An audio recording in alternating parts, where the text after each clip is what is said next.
বস, আপনার সঙ্গে একজন দেখা করতে এসেছে। সুমন তুই? হ্যাঁ আমি। কিন্তু তুই এখানে কি করে? তার মানে তুই আমাকে ফাঁসিয়েছিস? কেন?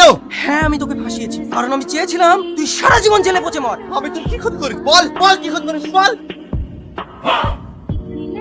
সালমা তুমি? হ্যাঁ আমি। তার মানে তুমি আর সুমন মিলে আমাকে ফাঁসিয়েছো? কিন্তু কেন? তুমি তো আমাকে ভালোবাসো। হ্যাঁ ভালোবাসি তো, কিন্তু সেটা ছিল অভিনয়, শুধুমাত্র প্রতিশোধ নেওয়ার জন্য। প্রতিশোধ? কিসের প্রতিশোধ? ভুলে গেছিস নাকি? মনে করে দে, আজ থেকে 3 বছর আগে কিভাবে আমার দিদিকে ফাঁসিয়েছিলি। কে? সুমন? ছাড়ো ছাড়ো বলছি। তুমি সবসময় সুমন সুমন কেন করে বলো তো? তুমি জানো না আমি তোমাকে কত ভালোবাসি? দেখো আমি আগেও বলেছি এখনো বলছি, আমি সুমনকে ভালোবাসি, সুমনকে বিয়ে করব। তুমি এরকম কথা বলো না, না হলে আমি মরে যাবো। তুমি মরে যাও বা বেঁচে থাকো তাতে আমার কোনো যায় আসে না। যায় আসে না তো, যায় আসে না তো। ঠিক আছে তাহলে আমি মরছি। এই, এই, এই!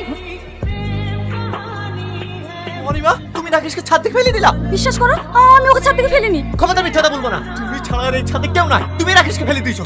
আমি ওকে ছাদ থেকে ফেলিনি, ও নিজে নিজে আত্মহত্যা করেছে। তোমার কোনো কথা আমি শুনবো না। রাকেশ আমার বোন, এর প্রতিশোধ আমি নেব। তোমাকে আমি ছাড়বো, তোমাকে আমি ছাড়বো না। সমস্ত সাক্ষ্য প্রমাণের ভিত্তিতে আদালত এই রায় দিচ্ছে যে আসামি অনিমাকে যাবজ্জীবন কারাদণ্ডে দণ্ডিত করা হইল।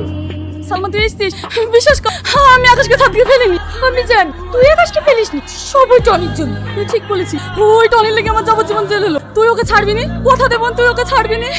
আমি তোকে কথা দিলাম, তুই যে কষ্ট পাস এই একই কষ্ট আমি টনিকে দেবো, নইলে আমার নামও সালমান না। সালমা তোমার আমার একটা কথা শোনো না। আসলে সে আমি তোর কোনো কথা শুনতে চাই, আমি তোকে ঠিক ততটাই কষ্ট দিতে চাই যতটা কষ্ট আমার দিদি জেলে বসে পাচ্ছে, কিন্তু সে আশা আমার পুরো হলো না। তাই তোকে আমি বাঁচতেও দেবো। হ্যাঁ যা, তোমরা আইনিদের হাত তুলে নিতে পারো না। কনস্টেবল এদের সবাইকে অ্যারেস্ট করো।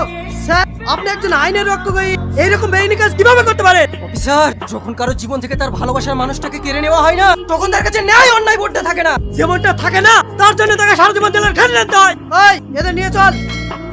সালমা তোমার বোন যদি সত্যি নির্দোষ হয় তাহলে আমি হাইকোর্টে গিয়ে কেস ওপেন করাবো। আর যেভাবে হোক তোমার বোনকে আমি জামিন করাবো।